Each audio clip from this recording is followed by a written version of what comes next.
dédé àsìkò yìí o ẹ̀yin ìsakété ìlú tí ń sọ̀rọ̀ sí yín gbogbo ìgbà ni mo ń foti West Africa Democracy Radio. Shekka muna a Najeriya. Ku saurari WADR. Benegana ko hangadam WADR. Liberia with West Africa Democracy Radio. Je suis à Dakar au Sénégal et j'écoute la WADR 94.9 FM. Benegana wa Kilsime WADR. Le année West Africa Democracy. West Africa Democracy Radio. We are West Africa Democracy Radio. 94.9 FM. Dakar, Senegal. It's you speaking.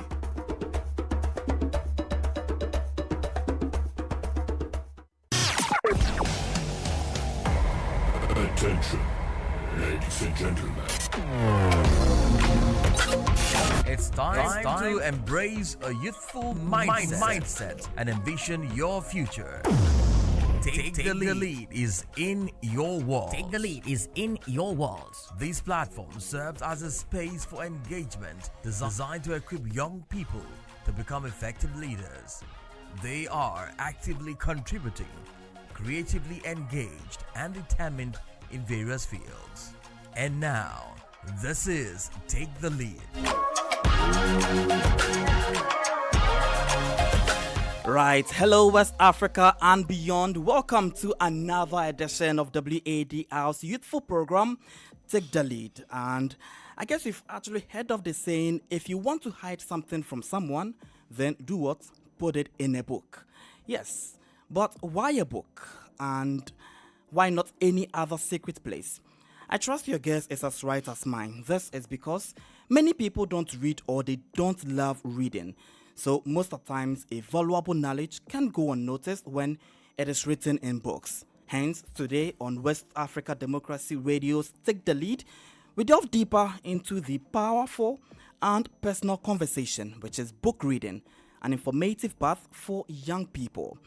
I am your host, Christopher Aticho, sitting in for your regular host, Augustine Bill Colley. As you know, on Take the Lead on West Africa Democracy Radio, we provide a space where young voices rise, ideas ignite, and conversations also don't just echo, but they transform futures.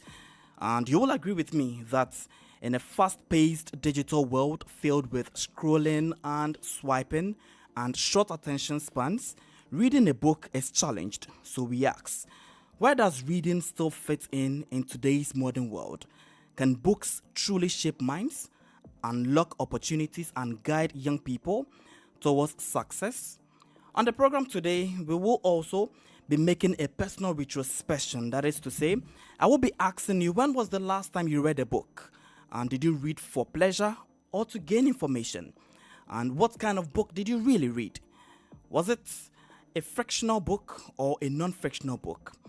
Well, be a part on the program today as we also celebrate the International Workers' Day by simply joining us with your thoughts, comments, and suggestions via our Facebook page, as well as YouTube channels WADR English on Facebook and also WADR English News on YouTube as well. And then we would obviously love to read them for you. Right, and joining us for today's conversation are professionals in studio and also online experts who are well vested in the literary space. I have with me Alhaj Masamba Yali Chiam. He is a Senegalese specialized in business administration, project management, and communications. Mr. Chiam is also passionate about empowering young people through dialogue, ideas, and service within multicultural environment. Masamba Chiam, welcome to the program, and we're very grateful to have you. Thank you. Really appreciate your introduction. We are here. We are going to dive into a powerful topic, which is reading books for young people. Absolutely. And next is Roger Peteka. Roger Peteka is a journalist, a communications specialist, and also a writer and an author with 2 books to his credit. Such an incredible milestone to really achieve. Roger, welcome to the program. And so far, congratulations. 2 books to your credit. How has the journey been so far? Thank you, Christopher, and thank you for inviting me here. Right. So, how has the journey been so far with 2 books written to your credit? Yes, I published 2 books. The first one is Whispers of the Broken Generation, and the second one is Romiad Wadani, From the Farmer's Grandson to the Summit of the Benin State. Right, and so you can only write or be an author if you have lots of love for reading in the very first place, and so that would obviously be something we'll be exploring. And our third guest on the program today, who is also not the least, he's joining us via Zoom from Nigeria, and he's in the person of Nnamdi Ayandu. He is an author, and he has created a niche for short fractional stories. Nnamdi, many thanks for joining us all the way from Nigeria. How are you doing, and how has the journey been so far for you two in terms of your short fractional stories writings? Thank you so much for having me. Writing short stories have always been a passion of mine, and the journey has been beautiful so far. Just always pushing it through, hoping that more and more people get read. Absolutely. So the journey has been beautiful, and it is a passion for Nnamdi. Thank you so much, gentlemen, for being a part of the program. And before we get into full-time discussions, let's first of all set the tone right by joining our Abuja correspondent Usma Umar as he reviews the book The Gods Are Not to Be Blamed, written by Olarutimi, a renowned Nigerian playwright and one of the best from the continent of Africa. The book showcases a divine journey unveiling humanity's fragility. The Gods Are Not to Be Blamed by Olarutimi is a captivating Nigerian play that flawlessly interweaves themes of fate, personal responsibility, and the power of self-determination. This tragic tale navigates the complex relationships between the gods and ordinary mortals, posing thought-provoking questions about the nature of divinity and some human agency. Set against the backdrop of a grumbling Nigerian society, we follow the life of Odewole, a man whose life is seemingly dictated by the whims of unseen and unpredictable gods. Olarutimi's storytelling prowess transports readers into a realm where deities operate freely, manipulating the lives of mere mortals as they were puppets on strings. What sets The Gods Are Not to Be Blamed apart from similar works is its profound exploration of the human condition. The play deftly explores the consequences of blindly accepting societal expectations, fate, and divine intervention.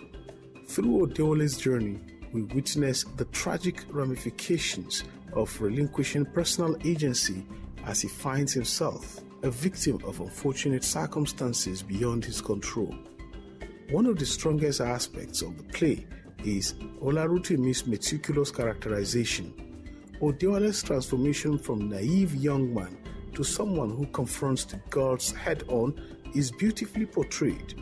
His evolution highlights the underlying message that the true essence of humanity lies in our choices and our ability to challenge and defy even divine plans. The supporting cast is equally compelling, with characters like Emoton and Adetutu providing insightful perspectives and creating a vivid tapestry of emotions.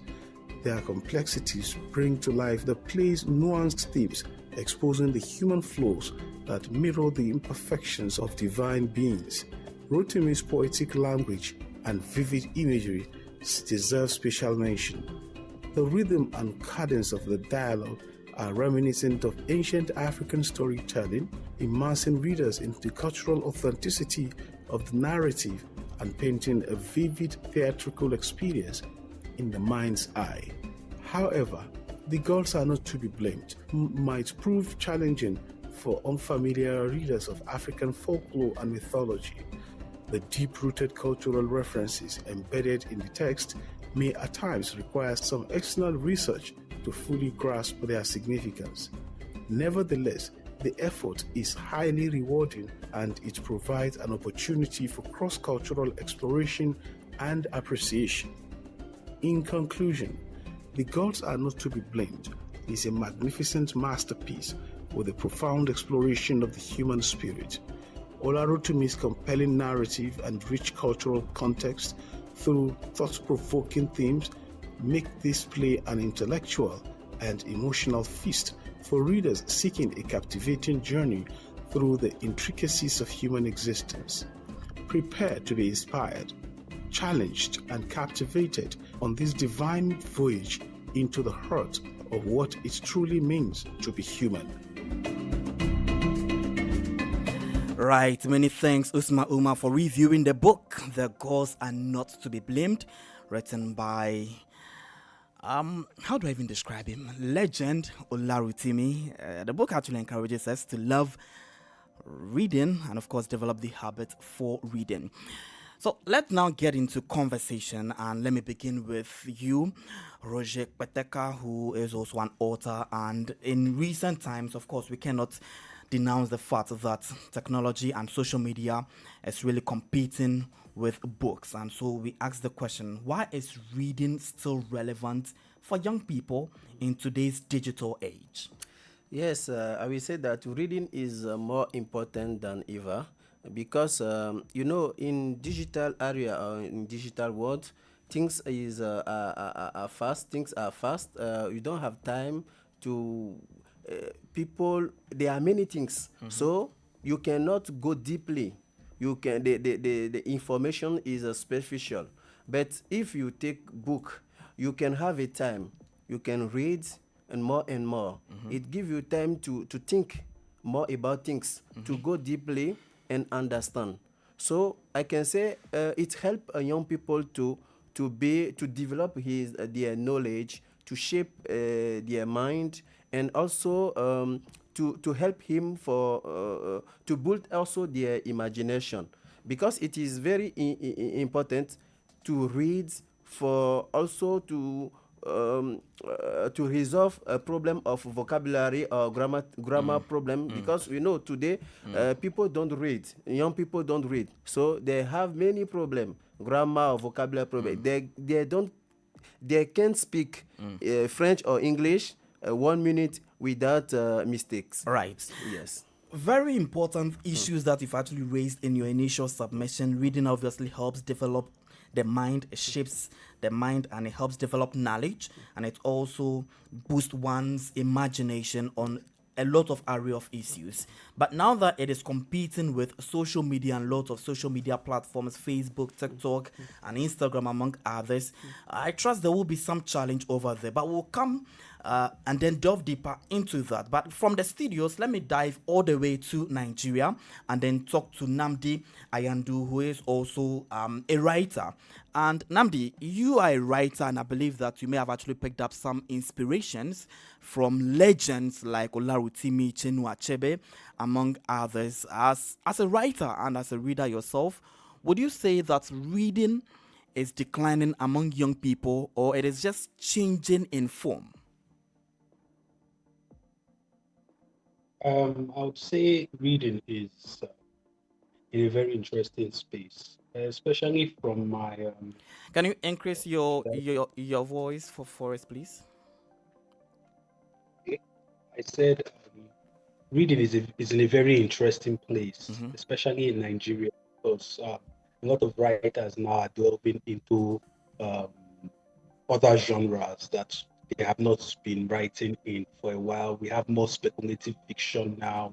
We have crime, we have thrillers, we have romance coming up. So I think generally readers are tilting towards not just forms, but other kinds of reading.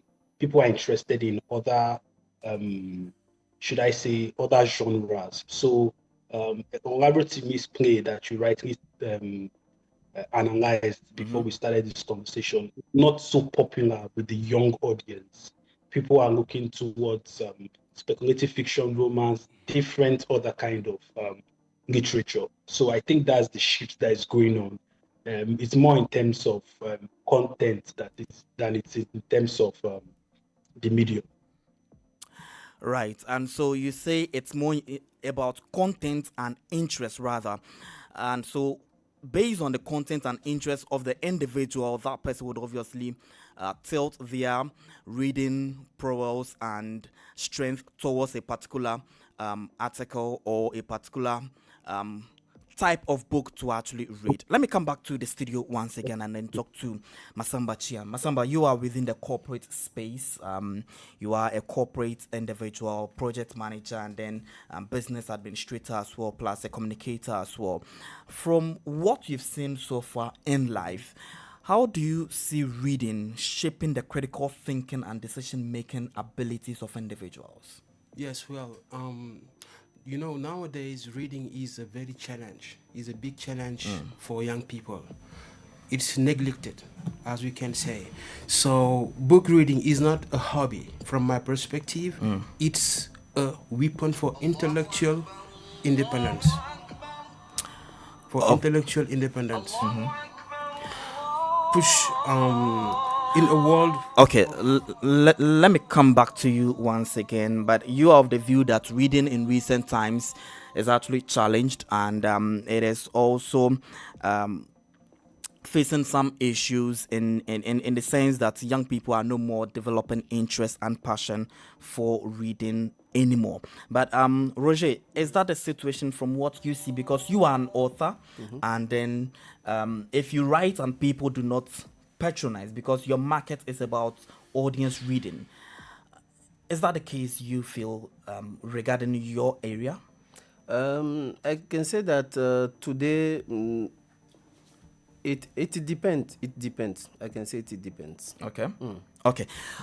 Let me come back to Masamba once again. You were making a very important point regarding the fact that reading is actually challenged.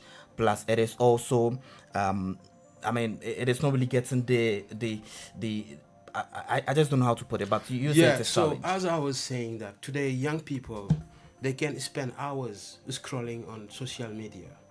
And on social media, there is misinformation, there is manipulation. And in order to sharpen your mindset, to sharpen your vision, you have to read books. Because not only that, but they struggle to spend 10 minutes on a book. And this is a big issue for the youth, for the African youth. Okay. So now spending time on books is a challenge, and hence it is affecting the reading prowess and ability of young individuals. So the question is, how do we actually resolve that? We'll come to proposal of solutions to all of these particular challenges. But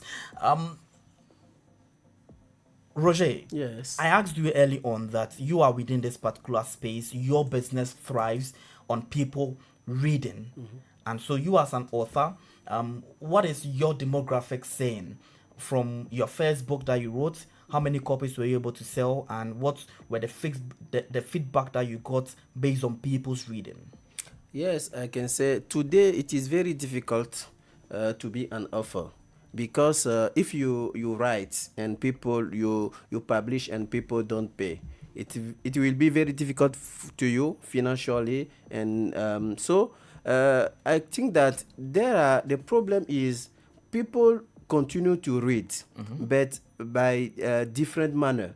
They read on telephone, they read on blog, they read on digital platform. So I think that as author, we will change the way we will do in the future. So if you want that people read our book, it is us to work on how people like now, how they want now, the market. So we will do all that, and so it will help us to know how to serve them and how they will like that. But your authorship journey, how did it start? Did it begin as a result of you being a voracious reader?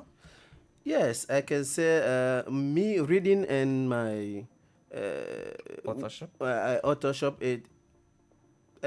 I say it is a connecting things. It is a connecting things. Because you need to read a lot of literature to be able to put together all the knowledge that you gather in all of these literatures to be able to make a particular book. Yes. Right. So, you out there also, what is your state of reading? How often do you read? Are you challenged about the fact that you see young people spending lots of hours and minutes and time on social media, not really reading books on their smartphones, And what is your state of reading habits as well? Let us know in the comment section on Facebook as well as YouTube as well. At this point in time, let me get all the way to Namdi in Nigeria and then ask him that, look, you are, a fractional storyteller as well, and we asked the question that how can schools make reading much more engaging, less than being a tax? Because you notice that in the classroom, there are some students that they say are much more connected to mathematics. In fact, my interest lies most with mathematics rather than reading or English and stuff like that. How can schools, teachers make reading a habit and something to love rather than making it being a tax? Okay. What I would say, first of all, is I would like to agree with the author in the studio who talked about Roger. The way, Roger, who talked about us writers adopting the forms that work for the readers, right? In the context of making reading more enjoyable, I would say that readers, teachers should approach it with this angle of making it more communal, right? When I was growing up in the schools that I attended, sometimes we'd have reading time, right? Where one of us would pick up a book and read to the class, right? Read to everybody. So those kind of exercises can bring in people who are not naturally aligned with reading. Okay. A kind of communal class exercises where everybody reads together. If we can also have periods of time during school lessons where reading texts are assigned and then discussions can be had, not necessarily homework or tests or classwork. Just read and discuss what was your idea on this, how did you see this character, sort of what book clubs do, discussing the text. That can help students come into it with a sense of ease, right, and not coming into it as though it is a task to be done. Right. And so in your submission, you mentioned one very important thing, which is to say book clubs. And that obviously leads to libraries in communities and sometimes in schools as well. In Nigeria, tell us, what is the situation like in terms of having libraries in various communities that obviously boost the reading habits and love and pleasure of students in the country? Okay, I would say that it's not where it should be. We would like more libraries, we would like more reading spaces. Funny enough, right now I'm having this interview in a private library where I work. Okay. It's called Puluka Foundation Library in Asaba, Nigeria. Okay. But this is just one very few establishments available and provide this kind of service. So we need more corporate organizations to look at this as a kind of giving back, community service, create libraries, create spaces where young people can come and enjoy literature and share their ideas on what they have read. Right. Namdi, stay with us because we'll definitely come back to you. Let me come back to studio and then talk to Masamba Chiam. Masamba, you are within the corporate space and you obviously interact with lots of people. And you're able to tell the depth of people's understanding and contribution to solving critical issues based on what they prefer. That is to say, based on what they've been able to accumulate by reading or by their exposure to lots of materials, then you'll be able to know that this person is well vested. You are within the corporate space. When you work with young people, what is the rate of intelligence level that you see among young people in terms of contributing to solving problems? Yeah, from my perspective, it's very low. The rate is very low because today, if we consider young people, the main challenge, as I told you, is they don't sharpen their mind, they don't sharpen their vision.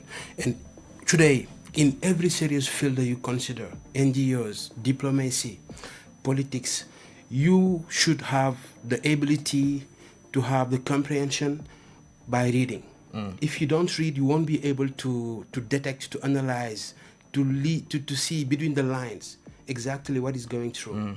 And this is unfortunately a big issue for us, for us like African.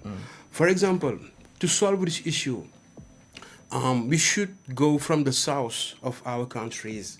In every local government, they should implement a library for the community.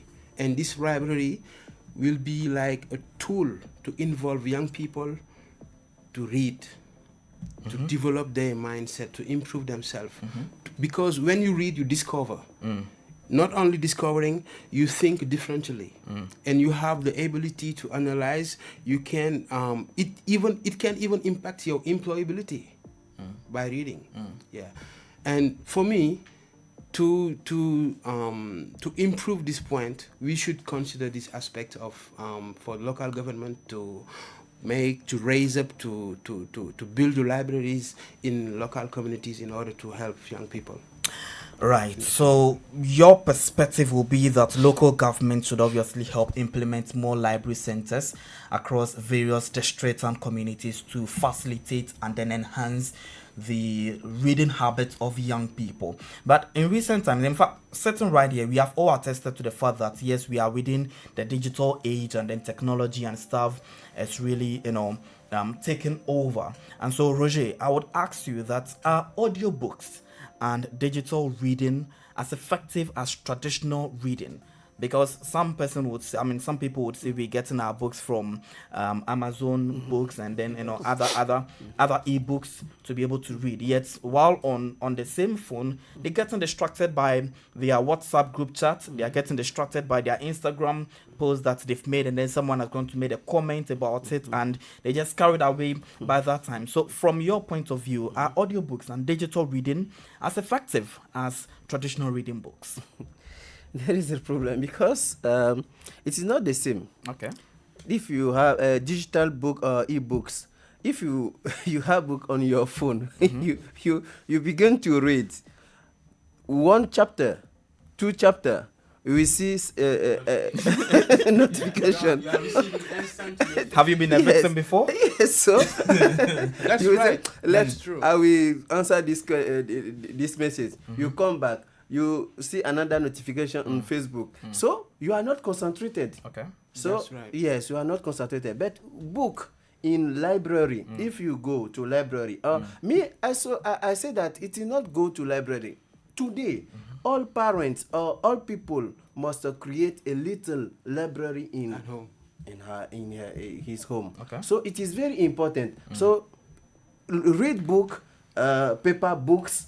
It is very different for the book we read on telephone. Okay. Yes. Masamba, you want to make an Yes, personally, me, I far prefer from reading on hard papers. Yes. Because when you read, you can feel what you are reading, and you can even imagine the world. You are diving deep into a different world. Yes. You see, and this is the point. So comparing to reading a book on your mobile phone, it's like you are receiving constantly notifications, and it matters. It is matters. You cannot. So, as you say, it is very important. I said we will manage the tools, but I have people. They have book on their phone, their ebook, but they go to library to pay the book paper. So means it is very. If you read on with a paper on paper book, you can take your pen, you can underline the words you need. You can check the signification. It help you more when you read with so book. you would go in for traditional books. In fact, the two of you would go in for traditional books all the time. Yes. Namdi, what will you go in for?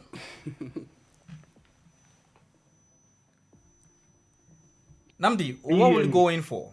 I guess instead you are going in for traditional books over e-books or digital reading books in order to avoid being distracted. What I would say is this: since I work with short stories, I find that short stories are easier to read on the phone because it's something you can do maybe while you're in the bus, in transit to work, while waiting for an appointment. You can easily read stories on your phone. So I would say short stories should be read on the phones. Short stories, articles, and all that. Okay. But novels and deep reading, I think, should be done hard copy in the library when you have your reading time personally, or you join a book club. I think book clubs are also things that facilitate this entire reading culture. When we talk about young people not reading, we are only stating a problem. What we should then be saying is, how can young people get reading? That's right. And I would say book clubs is a way that can help them, because book clubs are communities where a book is nominated and young people read, come together to discuss it. So sometimes you may not really be interested in reading, but because you know that you're going to have a conversation with other young people around this topic, you have to pick up a book. And just to mention one point. So when it comes about electronic devices, like you can, aside the phones, there is some items like Kindle. You can find it through Amazon. So this is specifically dedicated for reading. So you can, at least this one is acceptable. Yeah, but through the phone you are receiving notification and it's disturbing. Okay, so I can say, okay. Yes, today people, the new authors, they use the new authors. Yes, because we must like me also, because me also I'm a new author. I began to read very earlier. On 16 years old, I began to read, but my first novel is this year, so I'm also a new author. But sometimes today people use book like a movie. Like the way she said, you send short one, the first chapter, people will read, and you make it. So tomorrow you will send the second chapter, and if it is like that, people will read. But all this, all the books on ebook, no, it is very difficult. Okay, so now we ask, what kind of books? We'll be going for a breather here, but this should be the question that you should be thinking through when we come back. What kind of books should be available for young people? And again, should a strategic approach be made for selective individuals, plus also a category of age group, in order to build up the reading habits among them? For instance, a child or someone between 13, or a person within the teen age from 13 through to 19 years, reading on the book, reading on phone would be destructive. And so the approach for that person should be the use of a hard copy book, so that the person will be focused for a particular period of time. And then from 20 upwards, you mature, then you know how to really manage your own time. So you know that if I'm going in for electronic book, you'll be able to really maneuver your way. So when we're back, we're talking about the kinds of book that should be available for young people to read, plus also the age categorization. But if you just joined us, this is Take the Lead, your youthful platform for that obviously sets the agenda for current discussions about young people's development within West Africa and beyond. And this afternoon we've been talking about book reading, an informative path for young people. How can young people break away from the shackles, destructive and fanciful nature of scrolling and swiping pages on social media to reading a book, either ebook or a hard copy book, which from our guests here, they all going in for hard copy, apart from Nandi over there. Join us with your thoughts and comments on all of our social media platforms, on Facebook as well as YouTube. We're taking a breather. When we're back, we'll continue.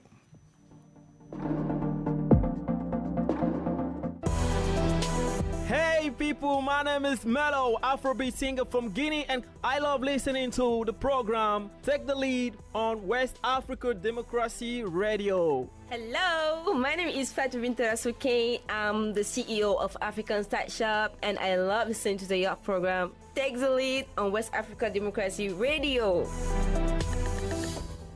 Right, thank you so much for joining us and also staying with us all through at 34 minutes past the top of the hour, 4 p.m. And we're live and active from the studios of West Africa Democracy Radio.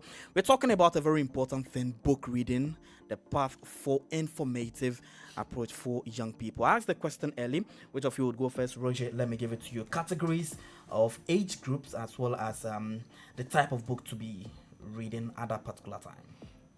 Yes, it depends because all every age has is a different thing they want. If you have 16 years old, you cannot have the same willing with somebody who has 60 or 70 We're talking years about young old. people.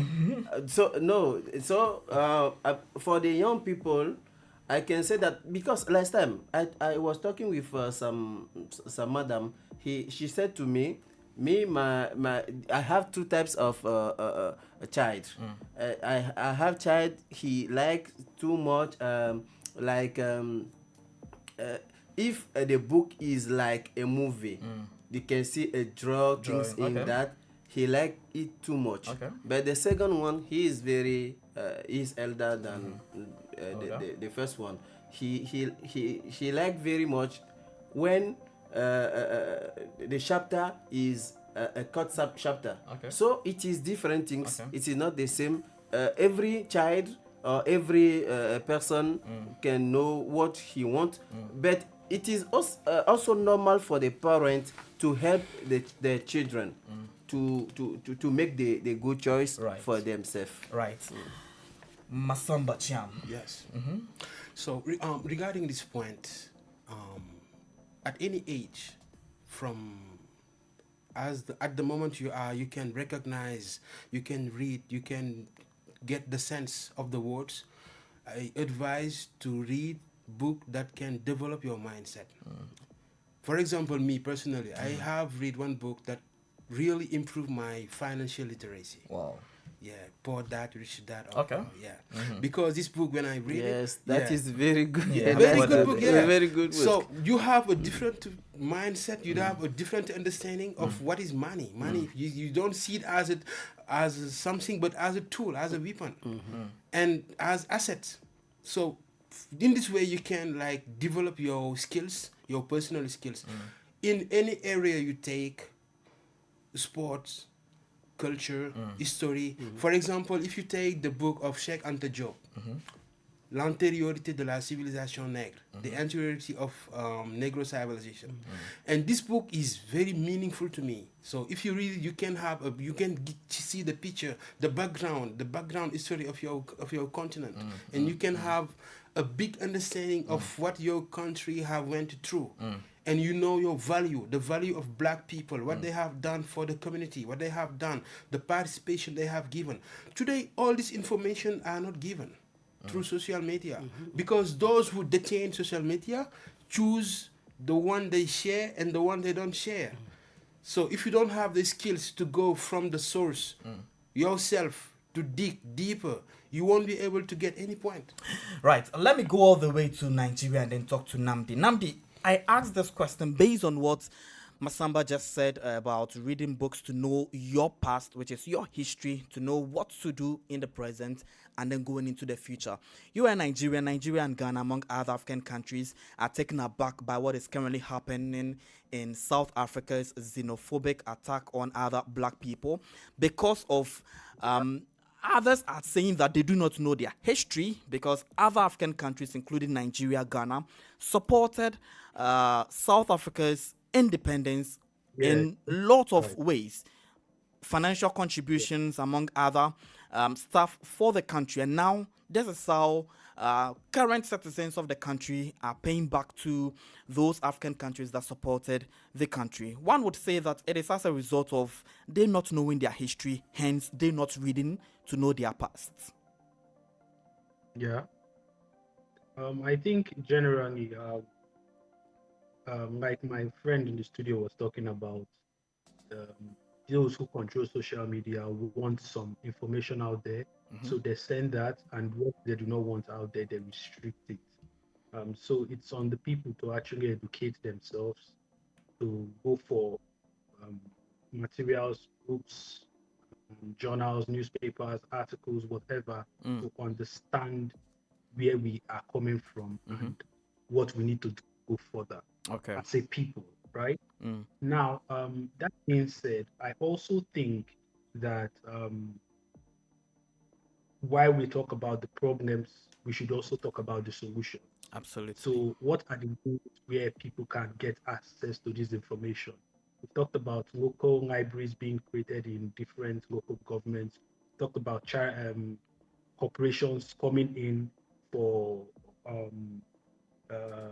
creating libraries and all those kind of spaces. But also, I think book publishers have a role to play. They are the major people who create these books, right?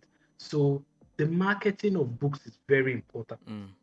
Now, I know we talk about books as if they are a juxtaposition to entertainment, right? When we talk about social media. I don't want us to look at it that way.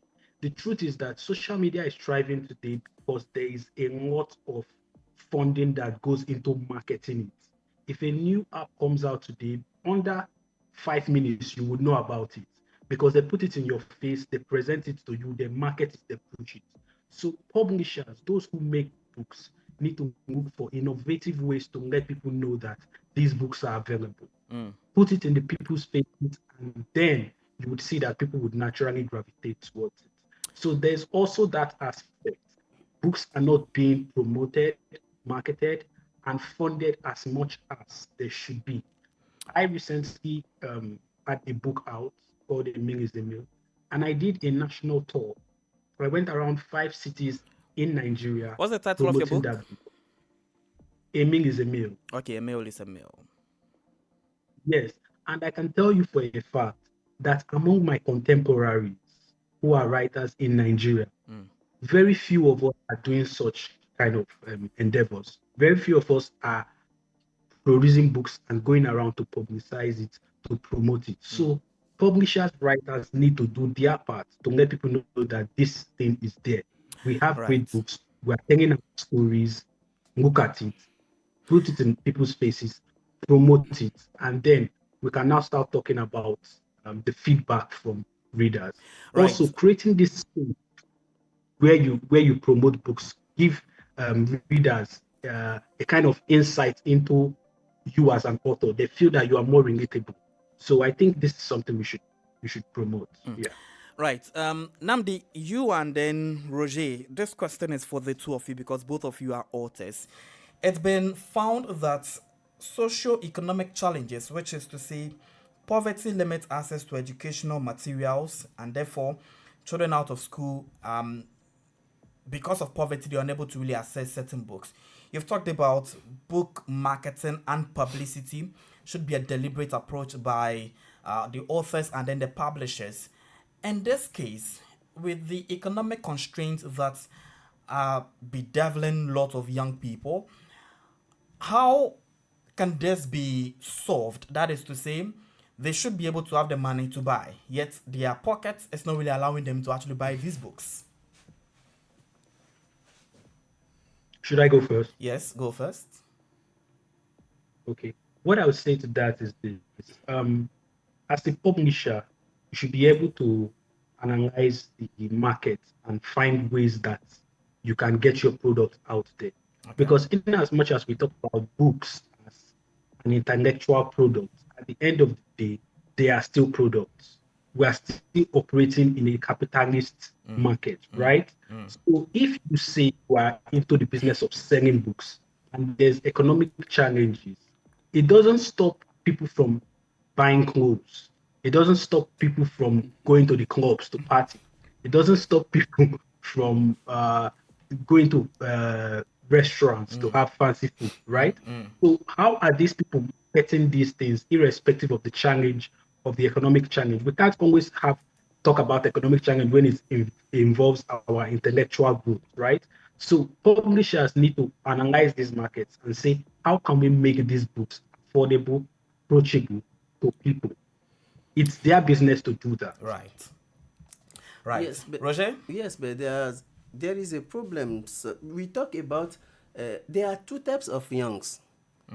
There are young in city and young in village areas. Okay. If you go to the village areas, you will not see internet. Sometimes you don't see internet. You will not electricity. So they haven't phone. So I'm asking how they can buy the books online, how they can do. So it is very important to notice that. So for me, it is very important to make a difference between this type of people. They are all young, but they not survive the same manner. They are not survive the same things. Me as a journalist, I'm a writer, but also a journalist, and I have a chance to travel to more. To go into a deeply the underserved community. Yes, underserved community. You see poverty. It is very. There are people they eat one times by day. So you ask, they don't have electricity. So how did they read? How did they read? But they are also a young. So that is why our government must work hard, a hard work to help people to give access. Yes. So if you don't educated the youth, the future will not good. Today we talk about a terrorist or terrorism. Or if you go to Mali, Burkina, same. So there are the place poverty is very implant because if people is not educated, people don't do anything. If they come to terrorists, come to them, talk to them. You talk about if you read, your mindset will be developed. You will be smart. You will be some way intelligent. Yes. So you have critical idea. If people come to you, talk about something, you can analyze, you can critique, you can question. But if a people don't educated, it will be difficult. And that is the things who's happen now. Okay. People must work to make access books for the young people also who are in the far village areas. At the back, I'm actually coming to you because you are within the corporate space. Yes. And as part of corporate social responsibilities, do you think it is high time that lots of corporate bodies venture or invest into book reading materials, into providing some of these literary materials to the underserved communities? In fact, build educational facilities in underserved communities to whip up the reading abilities of young people? Yeah, because here the main issue is that it's not like from the publisher, it's not like mainly from the parents. It's mainly, the main problem is the factor of availability. Availability in terms of the book being available, or availability in terms of the book being available to these vulnerable people, okay. Young people, yes. Because as you said, Roger, you can find people that don't have that struggle to complete the full meal daily. They just have one meal. So if you come to this person and explain him about reading, so he will tell you that I cannot buy this book. I prefer my food first. You see, and this is the point. So now, the government must involve in this problem, because this is a big issue for education, for global educational to youth. This is a big issue because once they involve, as I said earlier, they can build in any local communities a big library, public library, to help young people to get knowledge, to get educated, and to be free. Because when you have knowledge, you free yourself. Absolutely. Well, let me bring in this particular global statistics by the National Literacy Trust. This was actually done in the year 2025, and they say only 1 in 3 young people, which represent a total of 32.7%, enjoy reading by their 2025 literary study finding done globally, and just 18.7% read daily in their free time. 18.7% of these people enjoy reading in their free time, and this is the lowest ever recorded in 20 years. So it means that as the years go by, reading declines. Yeah. Yes. As we say today, because of social media, it's normal because of social media. But I know that we can because sometimes when I see the good things you can find in book, it is more than the things we find on social media. he said that you said something very important. In social media, people serve you what you want. What you want, yeah, that's it. But all in the book, all things in the book. If you want a good scientific books, you will see. If you want environment, governance, everything. For example, in my book, The Whispers of a Broken Generation, I talk about the problem faced by the young people. I talk about poor governance. I talk about poverty. I talk about environment. I talk about health, education. So that is a kind of epistolary novel. I send by letters by a symbolic Whispers person. of young generation. Yes, and I talk about a problem, the reality of this new generation. If you read this book, for the first page until the end, you will get something. You gain something. You gain something. And the second book? The second book is Romiad Wadani. It is the new elected president of Benin. Yes, it is Romiad Wadani, the farmer's grandson. The farmer's grandson. Yeah, from the farmer's grandson to the summit of the state of Benin. So in that novel, I talk about his journey and his life. Yes, his life. You chronicled his life. Yes, also, and I began from his grandfather, who is a carpenter, a market carpenter. Yes, and his father is economics. So the grandfather has a courage to build something, to build the foundation. So if today he is a president, it is the things, the hard work the grandfather has done. So that is the things who they built from generation to generation, from his grandfather to his father, and from his father to him. And he also he worked very hard. He studied in the good university, Harvard. He did Harvard. And also he worked like a partner at Deloitte. So he has a background who today I talk about all these things in that book. It to is inspire people. Yes. As well. So it is a lesson. It is a leadership. I show the leadership. I show the way to the young people. If you work hard, you can achieve great things. Yes. Right. So for this book, I just want to underline one point. Have you read the book already? No, not yet. But from the point he mentioned, are you buying a copy? I'm willing. Yeah, I'm willing. So now, he said because it's important. From nothing to everything. His grandfather was a carpenter, someone who's working with his hand, using his hand while working. And today, his grandson become a president. Because we can go from nothing to become everything. Because knowledge is power. Absolutely. Yeah, you have to sharpen your mind. Right. And guys, become what you are. Our time is far gone, but I'll give everyone just some 45 seconds. And I say 45 seconds, very appropriate, just to round up any recommendations. How can young people build the habit of reading? Let me begin with you, Namdi, so that we'll be able to actually take a leave of us. And that's some 45 seconds, please. I think young people need to start considering literature and enriching their mind as their own responsibility. Okay. Throughout the course of this program, we've talked about how government can come in and corporate institutions can come in and all that. But the truth is this, all these establishments and institutions will only do what will be to their own benefit. And is it in their best interest that you are enlightened and that you are a sharp mind?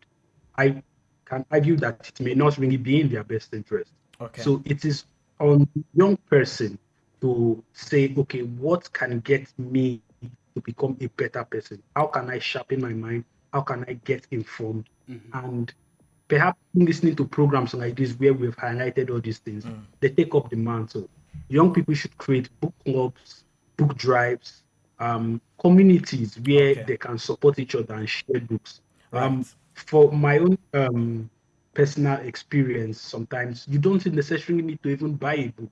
If you have a community you guys can borrow and lend out your books to each other. And by that way, every person in that community will be able to have read and improved themselves. Thank you very much. It's right. Visualistic based. Right. Thank you very much, Namdi Anyandu, all the way from Nigeria. And then, Roger, 45 seconds. Yes, I can say that reading is very important. Reading is the key of the world. If you want to succeed in life, if you want to be someone in this life, you must read. He told Masamba talk about poor daddy, rich daddy. If you finish to read that books, you will know that money is a different things. Money is the tools. Money is the weapon. All right. So it is very important. Reading develop knowledge, reading develop imagination. Right. Thank you very much, Masamba. Your concluding remarks. So basically, basically, don't just scroll from life. Don't just scroll through social media. Go deeper and look for your source. Look for knowledge. Read books, because when you read books, you become someone else. A reader is different from a non-reader. There is a big difference. When you read, you are like nourishing your mind of knowledge, of background. You are getting more. You are growing. Right. So. Thank you very much, Alhaj Masamba Yali Chiam, and then Roger Petaka and Namdi Anyandu for being our guest on today's edition of Take the Lead.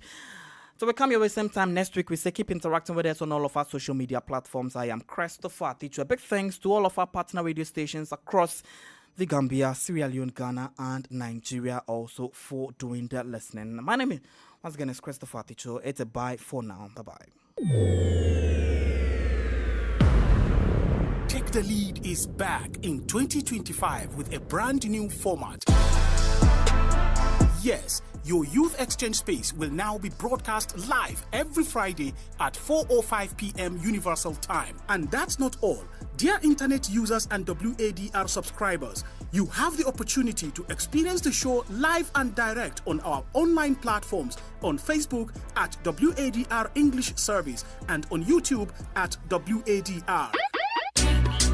Take the Lead every Friday from 4:05 p.m. Universal Time and rebroadcast same day at 1 a.m. Universal Time. Also on every Tuesday, your youth program will be rebroadcast at 7:15 a.m. and 4:05 p.m. GMT. Take the lead and champion the discourse for the betterment of young people.